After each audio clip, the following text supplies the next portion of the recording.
CM Soren की photo BJP ने जताई आपत्ति।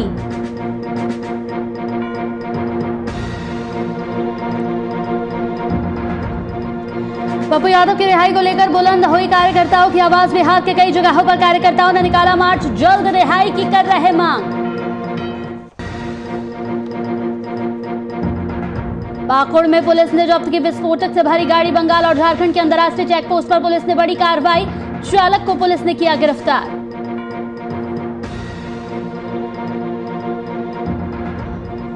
और यूपी में दम तोड़ रही स्वास्थ्य व्यवस्था। बदायूं से विधायक राजीव कुमार सिंह कोरोना अस्पताल बनवाने की लगाई गुहार। मुख्य चिकित्सा अधिकारी ने दिया अस्पताल बनवाने का आश्वासन।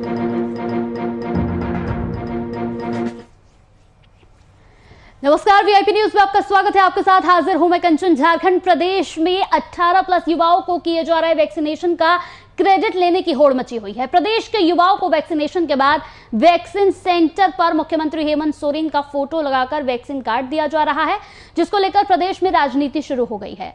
प्रदेश की प्रमुख विपक्षी पार्टी बीजेपी ने अपने यहां पर आपत्ति जाहिर करते हुए इसे प्रदेश के मुख्यमंत्री का दुस्साहस करार दिया है। इस पर प्रदेश कांग्रेस का कहना है कि सवाल क्रेडिट लेने का नहीं है।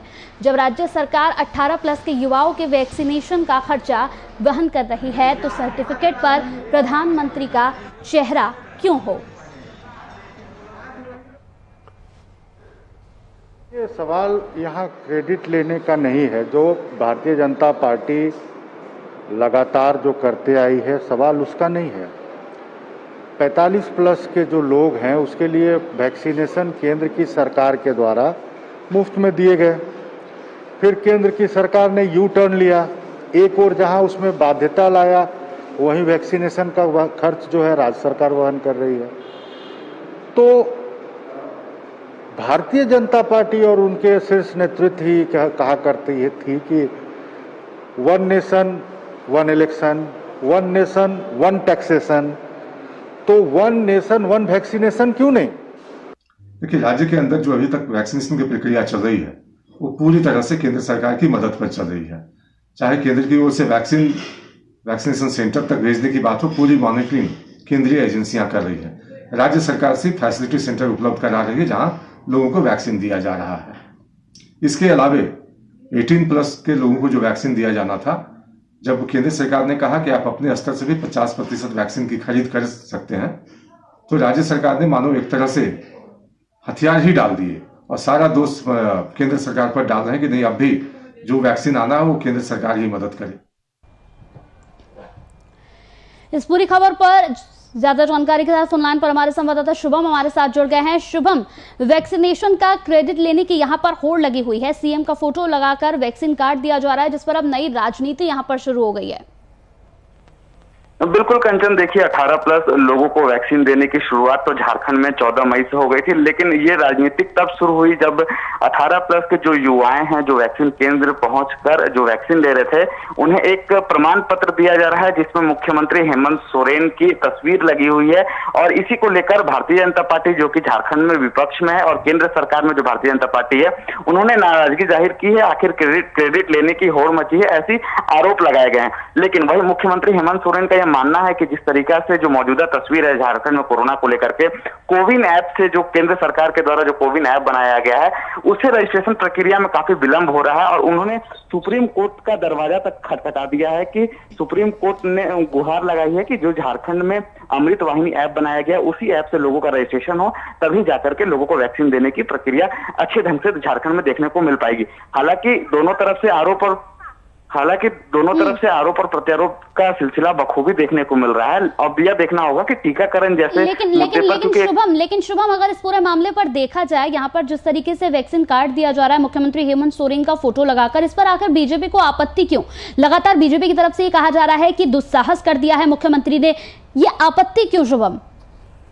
देखिए कंचन, बात आपत्ति की इसलिए हो जा रही है क्योंकि जिस तरीका से केंद्र के द्वारा कोविन ऐप बनाया गया है, केंद्र के द्वारा ही वैक्सीन झारखंड में पहुंचाया जा रहा है, तो आखिर सभी राज्यों में यह नियम लागू है कि केंद्र के द्वारा बनाए गए प्रोटोकॉल और जो भी टीकाकरण की प्रक्रिया, उसी के अनुसार लोगों को चलना है। तो सवाल यह उठा रहे हैं भारतीय जनता पार्टी के लोग, आखिर की प्रमाण पत्र देने की क्या आवश्यकता है? अगर आवश्यकता है भी तो उसमें मुख्यमंत्री हेमंत सोरेन की तस्वीर क्यों है, प्रधानमंत्री मोदी की तस्वीर क्यों नहीं है? इन तमाम सवालों से आरोप और प्रत्यारोप हो रहा है। लेकिन अगर मेरी समझ से बात करें कंचन, तो वैश्विक महामारी के दौर में राजनीतिक ना की जाए तो बेहतर है। टीकाकरण का जो शुभारंभ किया गया है और ज्यादा से ज्यादा लोगों तक टीकाकरण का लाभ कैसे पहुंचाया जा सके, उस पर सरकार को ध्यान देना चाहिए, ना कि राजनीति करनी चाहिए। जी बहुत बहुत शुक्रिया शुभम, इस पूरी खबर पर तमाम जानकारी हम तक पहुंचाने के लिए।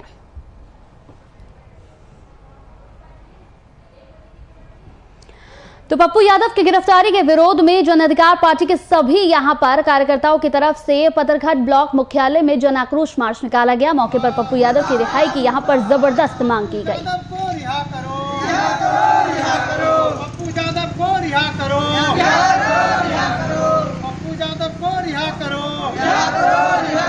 बिहार की सरकार नपुंसक।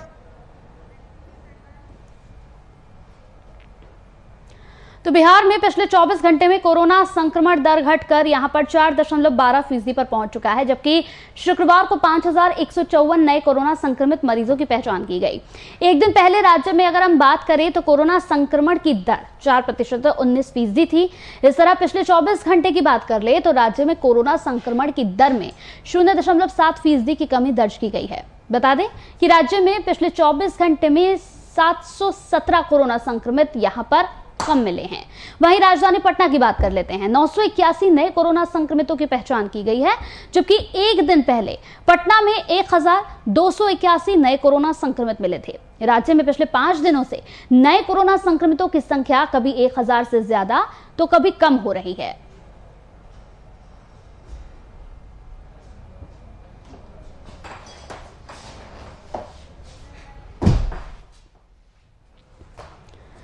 तो पूरे झारखंड में कोरोना संक्रमण की दर यहां पर देखी जा रही है कि कम हो रही है। वहीं झारखंड में 2151 नए पॉजिटिव मामले सामने आए हैं। वहीं राज्य में 46 संक्रमितों की मौत हो गई है। इसके साथ ही झारखंड में कुल 3,27,035 पॉजिटिव मामले हो चुके हैं, जिनमें 24,499 सक्रिय मामले हैं। वहीं इसमें 2,97,776 मरीज ठीक हो गए हैं। साथ ही 4,760 लोगों की इस महामारी से जान चली गई है। वहीं अगर राजधानी रांची की बात कर लें तो राजधानी रांची से 257 पॉजिटिव मामले सामने आए हैं।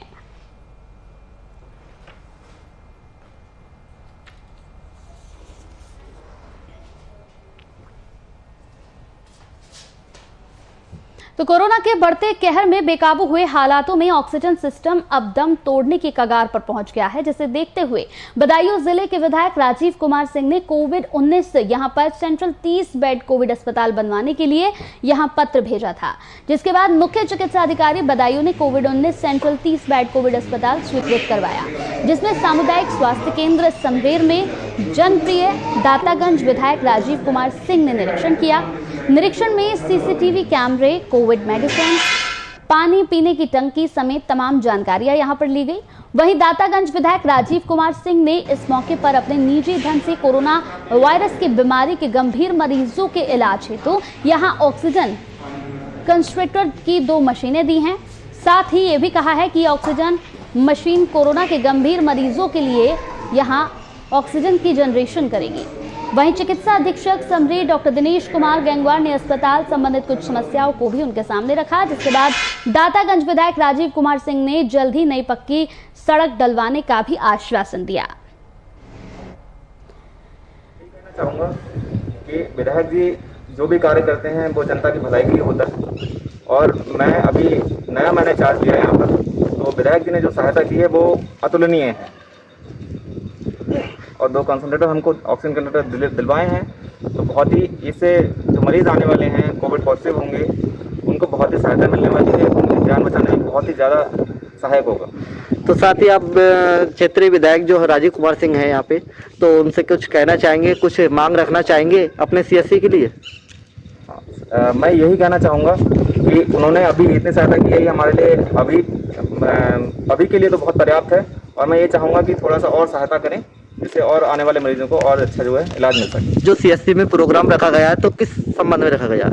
ये विधानसभा दातागंज की जो हमारी समरेर की सीएससी है, इस पे 30 बेड का कोविड केयर सेंटर बनवाया गया है।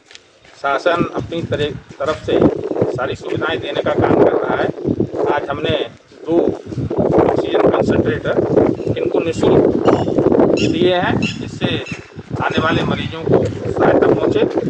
और मेरा प्रयास रहेगा कि इसमें जो भी सुविधाओं की कमी है उसको पूरा करने का काम किया जाए, चाहे शासन स्तर से हो, चाहे हमारे निजी स्तर से हो। विधानसभा में किसी भी पीड़ित को अगर कोई परेशानी हो तो यहाँ पर सुविधाओं का लाभ ले सकते हैं। समरेर को हमने अपना कोविड केयर सेंटर बनाया।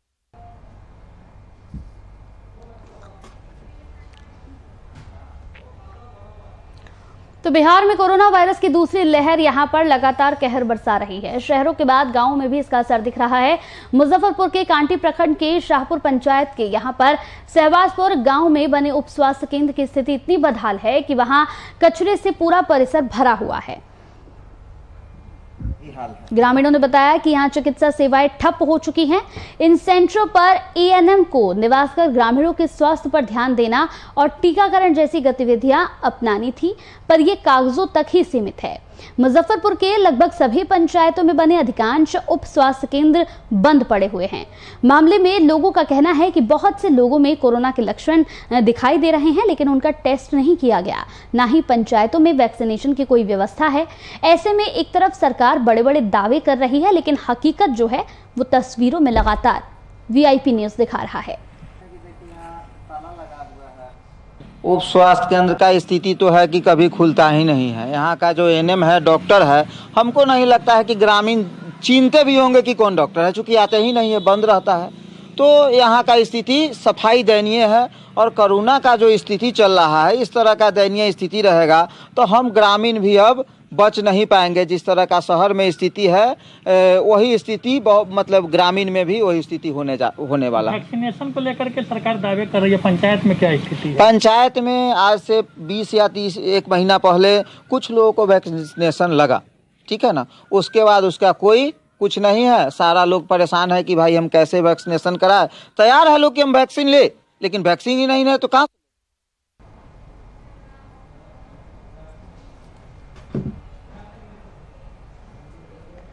मधुबनी जिले में खजौली प्रखंड के सुखी उप स्वास्थ्य केंद्र में इन दिनों ताला जड़ा हुआ है। साथ ही उप स्वास्थ्य केंद्र गौशाला में तब्दील हो चुका है। सरकार और विशेषज्ञों की माने तो कोरोना की दूसरी लहर के बाद तीसरी लहर पर मंथन किया जा रहा है, लेकिन सरकार की बंद पड़ी उप व्यवस्थाओं केंद्र की हालत लगातार यहां पर दयनीय होती जा रही है।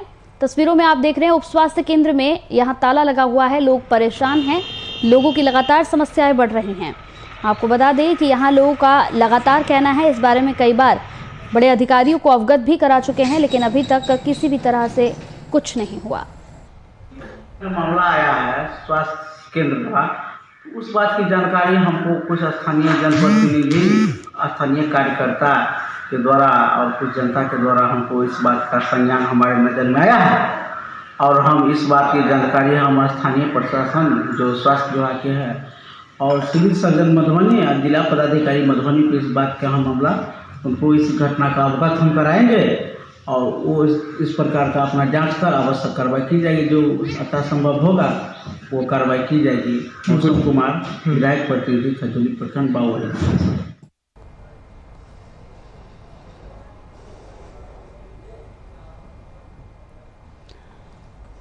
इस पूरी खबर पर ज्यादा जानकारी के साथ हमारे संवाददाता फोन लाइन पर अमरदेव ठाकुर हमारे साथ जुड़ गए हैं।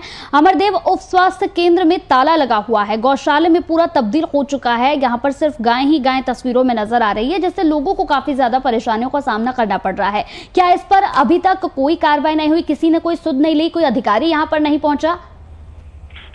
जी कंचन जी, ये मधुबनी जिले के ये खजौली उप स्वास्थ्य केंद्र है। वहां पर ऐसी स्थिति है जो वैश्विक महामारी के कारण जो पूरे देश से लेके प्रदेश तक निजी अस्पताल में व्यवस्था करने जा रहा है, वहीं लोग अपने अपने मकान में भी कई जगह पर ऐसे देखने को मिला है जो लोगों की जो संक्रमित है उन लोगों को इलाज के लिए दिया जा रहा है, जबकि सरकार के द्वारा जो उप स्वास्थ्य केंद्र है उसमें आज के समय में ताला लगना कहीं न कहीं प्रशासन का भारी चूक है।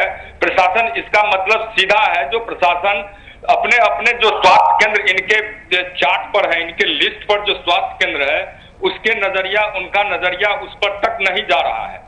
जब खोज किया गया तो देखा जाता है जो स्वास्थ्य केंद्र खजोली के अंदर में है वहां गाय बांधा हुआ है, गौशाला में तब्दील हो गया है, लोग परेशान हैं, लोग 10 किलोमीटर 15 किलोमीटर जाकर के अपना इलाज कराते हैं, वहां पर जाके वैक्सीनेशन लेते हैं, वहां अपना ट्रीटमेंट कराते हैं, लेकिन घर के बगल में जो स्वास्थ्य केंद्र है उसमें ताला लगी हुई है।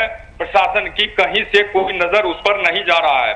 इस बाबत ग्रामीणों का कहना है जो कि हमने डीएम से लेकर के सिविल सर्जन तक इस मामला को दिया था, उनके संज्ञान में दिया था, बावजूद अभी तक कोई भी प्रशासनिक अधिकारी उसके उस ओर अपना ध्यान आकृष्ट नहीं किया है, ना अभी तक पहुंचा है। अब देखना है कि जब टीवी पर खबर चलती है उसके बाद प्रशासन इस बात को कितना दूरी तक लेता है और क्या उसके संज्ञान में जानने के बाद क्या करता है वो आने वाला समय बताएगा। जी चलिए, बहुत बहुत शुक्रिया अमरदेव हमारे साथ इस पूरी खबर पर जुड़ने के लिए।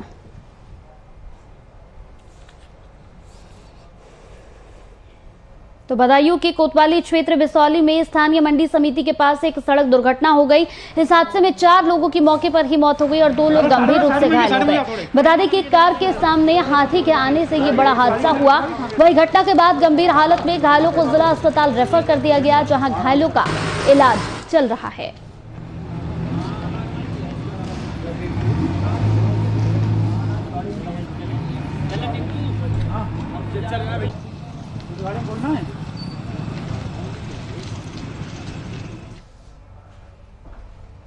चंदौली पुलिस अधीक्षक अमित कुमार के निर्देश में यातायात प्रभारी और कांस्टेबल की तरफ से चंदासी मंडी में यहां अभियान चलाकर कुल 49 यहां बेतरतीब खड़ी ट्रकों को विभिन्न धाराओं में चालान कर दिया गया है। आपको बता दें कि माइकिंग कर ट्रांसपोर्टर वाहन मालिक और चालक को हिदायत दी गई कि सड़क पर ट्रकों को ना खड़ा करें, जिससे जाम की समस्या खड़ी हो रही है। आवश्यक उन्हें अपने अपने ट्रांसपोर्ट में खड़ी करें, अन्यथा इनका चालान और पेश की कार्रवाई की जाएगी।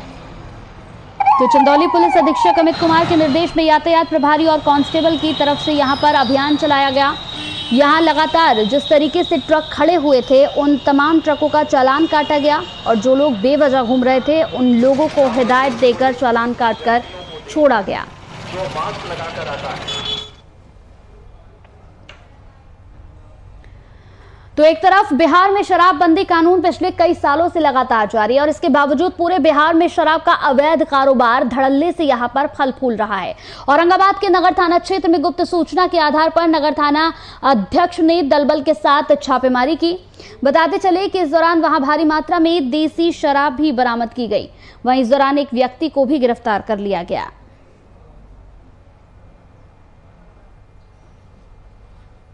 कॉलोनी स्थित क्वार्टर नंबर E31 से कृष्णा साव का लड़का लगता है कि और कृष्णा साव यहीं पर पुराने कर्मचारी थे, सेवानिवृत्त हुए हैं और ये बगल में ही क्वार्टर नंबर E28 में रहा करते हैं और इसी 31 जो बहुत दिनों से खाली पड़ा था, इसी में ये लोग भी रह के शराब के कारोबार करने की सूचना मिली थी।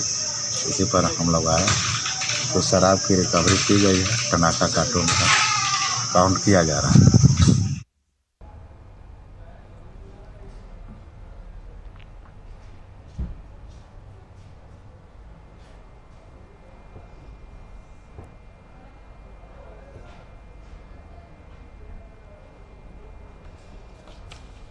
तो एक तरफ बिहार में शराबबंदी कानून पिछले कई सालों से लगातार जारी है और उसके बावजूद पूरे बिहार में शराब का अवैध कारोबार धड़ल्ले से यहां पर चल रहा है। औरंगाबाद के नगर थाना क्षेत्र में गुप्त सूचना के आधार पर नगर थाना अध्यक्ष ने दलबल के साथ छापेमारी की। आपको बताते चले कि इस दौरान वहां भारी मात्रा में देसी शराब भी बरामद हुई है। इस दौरान एक व्यक्ति को भी गिरफ्तार कर लिया गया है। पुलिस आगे की कार्रवाई में जुट गई है। तो एक तरफ लगातार सरकार ये दावे कर रही है कि बिहार में शराबबंदी है। कई सालों से शराबबंदी यहां पर लगा दी गई, जिसके बाद से तस्वीरें कुछ और ही बयां करती है। लगातार बिहार से ये कोई पहली तस्वीर नहीं है, इससे पहले भी कई तस्वीरें हम दिखा चुके हैं जहां पर अवैध कारोबार, शराब का अवैध कारोबार धड़ल्ले से यहां पर चल रहा है।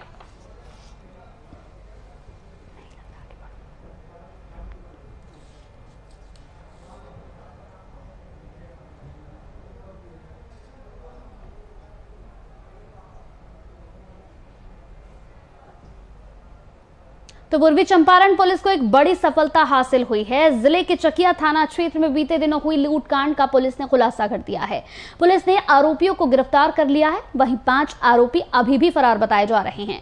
इनके पास से पुलिस ने लूट की अंगूठी, 1 पिस्टल और 2 कारतूस भी बरामद किए हैं। फिलहाल आगे की कार्रवाई जारी है। और भी जो सामग्री है उसको जो लूटी गई है उसको बरामद करने की कोशिश कर रहे हैं। बरामदगी में क्या क्या हुआ है सर? अभी एक सोने की अंगूठी जो थी वो बरामद की गई है।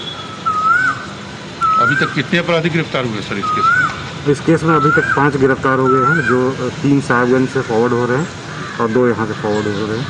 बाकी का गिरफ्तारी की हम लोग कोशिश कर रहे हैं।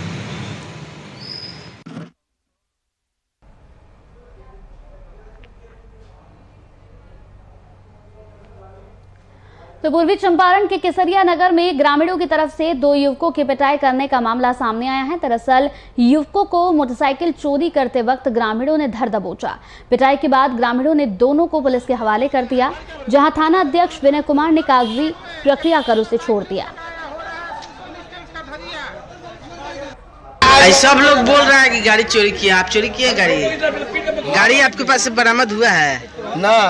हाँ, हमरो लाल गाड़ी। हाँ, तो उहे मैं जाई रहा तो हमको कहलन कि चल हम घरे रह जाइए। हाँ जा, तब बिहान स्टार्ट कर देबो तो चल जाइए। आई गाड़ी का उठा के ले गए? ई गाड़ी हम ले ली गाड़ी हैं? फिर आधा क्या नाम बा? हमार नाम कंचन बा।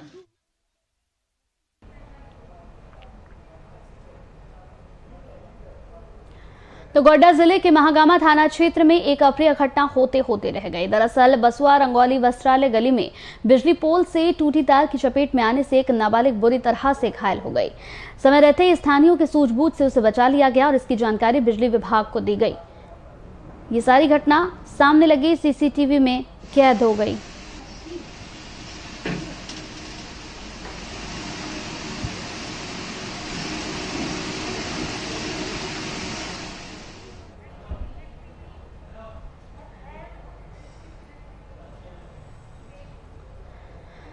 तो कैमूर जिले के मोहनिया अनुमंडल बाजार में यूनियन बैंक ऑफ इंडिया की शाखा में भीषण आग लग गई। आग लगने से कंप्यूटर और कई कागजात और फर्नीचर जलकर बुरी तरह से नष्ट हो गए, जिसके बाद मोहनिया प्रशासन और फायर ब्रिगेड की सूचना यहां पर दी गई। मौके पर पहुंची प्रशासन की टीम और अग्निशमन विभाग के कर्मचारियों ने 2 वाहनों के सहारे करीब 1 घंटे की कड़ी मशक्कत के बाद आग पर काबू पाया। सूचना मिला हमें कि यूनियन बैंक में आग लगी हुई है, तो मेरे पास 2 बड़ी गाड़ी थी, इसको लेकर मैं आया और आपको बुझाया है। काफ़ी मशक्कत के बाद, क्योंकि ये बैंक होता है चारों तरफ से बंद होता है, धुआं निकलने का साधन नहीं रहता है, इसलिए इसको दरवाज़ा को खुलवा करके फिर आग को बुझाया गया। आग अब बुझ गई है। अब क्षति का आकलन तो हम बैंक के जो मैनेजर नहीं लगा सकते हैं। क्या कारण लगता है सर? लगता है कि एसी का शॉर्ट सर्किट से आग लगा है। मैडम यहाँ पे यूनियन बैंक में आग लगा था और हमको सूचना मिला। सूचना सुनते ही बैंक में पहुँचे। अभी दमकल से बुलाया गया है और सारी स्टाफ मिलकर उसका की है। अभी क्या जला जानकारी नहीं हो पाई है? जानकारी नहीं मिला, इसलिए कि अभी अपना थाना में जाके अपना जो सूचना देंगे या केस करेंगे या FIR जो भी।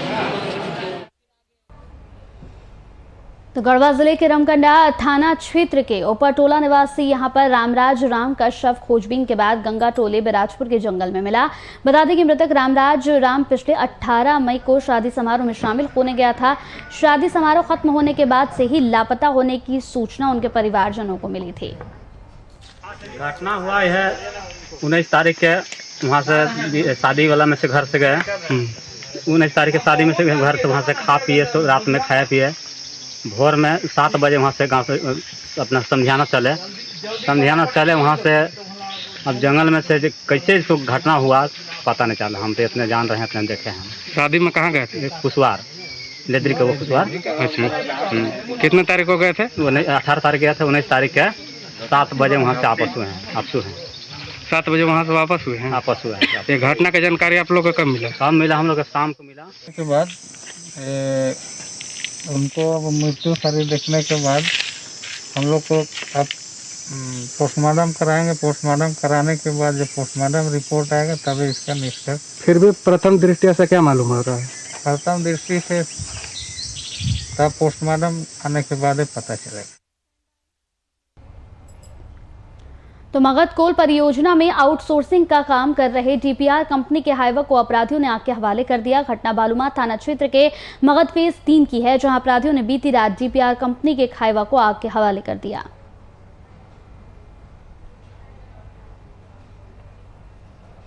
चलिए इसी के साथ वीआईपी न्यूज में मेरे साथ इतना ही। नमस्कार।